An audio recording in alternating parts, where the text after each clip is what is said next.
আজকের ভিডিওতে আমি শেয়ার করব প্রথম অবস্থায় যখন আমি একটা পেজ খুলি তখন আমি কি ভুল করেছিলাম।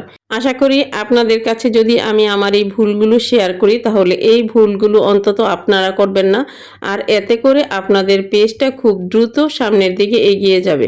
আমি প্রথম অবস্থায় যখন পেজ খুলি তখন আমি পেজ সম্বন্ধে তেমন কিছুই জানতাম না। আমি যখন ফেসবুক নর্মাল ব্যবহার করতাম তখন দেখতাম যে মানুষ ভিডিও করে, ভিডিও করা আসলে কতই সহজ। এটা থেকে আবার টাকাও ইনকাম করা যায়। এত সহজে যদি টাকা ইনকাম করা যায় রান্না বান্নার ভিডিও দেখিয়ে, তাহলে আমি তো প্রতিদিনই রান্না করি, তাহলে আমিও একটা পেজ খুলতে পারি। সেই ইচ্ছা থেকে আমি একটা পেজ খুলি। আমি মনে করেছিলাম যে প্রতিদিনের রান্নাবান্নার ভিডিওগুলো দিব, কিন্তু আমি প্রথম অবস্থায় কোনো ভয়েস দিব না। ভয়েস না দিয়ে শুধু রান্নার অরিজিনাল সাউন্ড দিয়ে তারপর আমি ভিডিও তৈরি করব। এই উদ্দেশ্যেই আমি প্রথমত পেজটা খুলি। প্রথম 2 থেকে 3 মাস আমি এই কাজটাই করি। আমি কোনো ভয়েস দেইনি, আমি শুধু রান্নার অরিজিনাল সাউন্ড দিয়ে কিছু শর্টস ভিডিও তৈরি করেছিলাম। 5 সেকেন্ড থেকে শুরু করে 10 সেকেন্ড, 15 সেকেন্ড, 20 সেকেন্ড পর্যন্ত আমি শর্টস ভিডিও তৈরি করেছিলাম।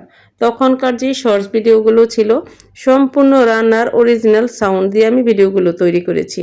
একটা ভিডিওতেও আমি কোনো ধরনের মিউজিকও ব্যবহার করিনি, নিজের ভয়েসও ব্যবহার করিনি। আমি বুঝতেই পারিনি যে নিজের ভয়েস না দিলে নিজের কোনো ব্র্যান্ড তৈরি হবে না। তারপর যখন 3 থেকে 4 মাস চলে গেল, অনেকেই বলতেছে যে আপনার পেজের মধ্যে আপনি ভয়েস দেন, নিজের ভয়েস দিয়ে ভিডিও তৈরি করেন, তা না হলে আপনি কন্টেন্ট মনিটাইজেশনের সেটআপটা পাবেন না। তারপর আমি আস্তে আস্তে ভয়েস দেওয়া শুরু করলাম। প্রথম অবস্থায় যখন আমি ভয়েস দেওয়া শুরু করেছিলাম তখন আমার নিজের কাছে খুবই আনইজি লাগতো। আমার নিজের ভয়েস নিজের কাছেই ভালো লাগতো না।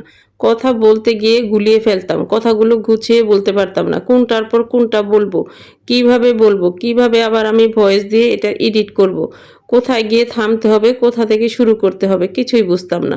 তারপরও 3-4 মাস আরও কেটে যায় এইভাবে শিখতে শিখতে। ক্যাপকাটে প্রথম আমি ভিডিও এডিটিং শিখি। যখন ক্যাপকাট প্রো ভার্সন হয়ে যায় তারপর আমি আবার ইনশর্টের এডিটিংটা শিখে নিই। ইনশর্ট দিয়ে বর্তমানে আমি ভিডিওগুলো এডিট করি। তারপর আরও কিছুদিন যাওয়ার পর আমি দেখি যে রান্নার ভিডিও প্রতিদিন একই রান্না, একই ধরনের রান্না, আমার নিজের কাছে একটা একঘেয়েমি চলে আসছে যে আমি প্রতিদিন রেসিপি দিচ্ছি, প্রতিদিন একই রান্না, একই কথা ঘুরিয়ে পেঁচিয়ে বলছি। মশলা দিব, কোনটা দিব, তেল দিব, পানি দিব, এটা তো আসলে সবাই জানে। সবাই যেই জিনিসটা জানে, সবাই যে জিনিসটা পারে, ওই জিনিসটা মানুষ কেন আমার ভিডিও দেখবে? এই জন্য আমি চিন্তা করলাম যে আমার ভিডিওতে আমি শিক্ষামূলক কোনো কিছু রাখি। রান্না দেখাবো, রান্নার পাশাপাশি আমি যেহেতু নিজের ভয়েস দেব, তাহলে আমি টেক রিলেটেড কিছু কথাবার্তা বলি। এর মাঝখানে আমি 2-3টা কোর্সও করি, কিছু শিখি। কন্টেন্ট ক্রিয়েশন সম্পর্কে কিছু বইও আমি কিনি, ওই বইগুলো আমি পড়ি। এছাড়া টেক রিলেটেড ভিডিও যারা তৈরি করে ওনাদের ভিডিওগুলো আমি নিয়মিত দেখতাম। আমার কাছে এই বিষয়টা খুবই ভালো লাগতো। আমার শিখার একটা আগ্রহ ছিল এই টেক রিলেটেড ভিডিও থেকে। ফানি ভিডিও বা অন্যান্য ভিডিও আমার তেমন ভালো লাগে না। আমার মনে হয় যেহেতু রান্নার ভিডিও করি, রান্নার পাশাপাশি আমি যদি ফেসবুক সম্পর্কে কিছু বলি, কোনো টিপস দিই, তাহলে হয়তো আমার পেজটা খুব দ্রুত গ্রো করবে। এইভাবে আসলে আমি রান্না বান্নার পাশাপাশি টেক রিলেটেড ভিডিওর মাধ্যমে আমার পেজটাকে এগিয়ে নিয়ে যেতে থাকি। কিন্তু কিছুদিন পর দেখা গেল আমার পেজটার যে ক্যাটাগরি, ওই ক্যাটাগরিটা আমার আসলে টেক রিলেটেড ভিডিওর সাথে যায় না। তারপর আমি আবার সেই ক্যাটাগরি চেঞ্জ করে কুকিং থেকে নিয়ে আসি ডিজিটাল ক্রিয়েটরে। বর্তমানে আমার পেজের ক্যাটাগরি ডিজিটাল ক্রিয়েটর, আর আমি টেক রিলেটেড ভিডিওগুলোই বর্তমানে তৈরি করছি। মাঝে মাঝে রান্না দেখাই, মাঝে মাঝে এইভাবে আমি নিজে থেকেই কিছু ভিডিও তৈরি করি। আরও একটা মারাত্মক ভুল আমার পেজে আমি করেছিলাম। একটা সময় দেখা গিয়েছিল আমার পেজে আমি না বুঝে ফলোয়িংটা আমার অনেক বেশি হয়ে গিয়েছিল। আমাকে যত মানুষ ফলো দিয়েছে আমি তার চেয়ে ডাবল মানুষকে ফলো দিয়ে দিয়েছিলাম। তারপর আবার আমি কিছু মানুষকে যারা নাকি আনঅ্যাক্টিভ তাদেরকে আবার আমি আনফলো করে দিই।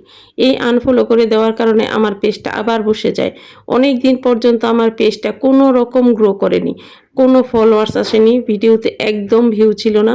যেখানে 1500-2000 ভিউ হতো ওইখানে ভিউ নেমে গিয়েছিল 5টা, 4টা, 3টা, 2টা, এরকম। আমার মনোবল একদমই নষ্ট হয়ে গিয়েছিল। আমি আবার পুনরায় কাজ শুরু করি। ইনশাল্লাহ আস্তে আস্তে আমার পেজটা গ্রো করছে।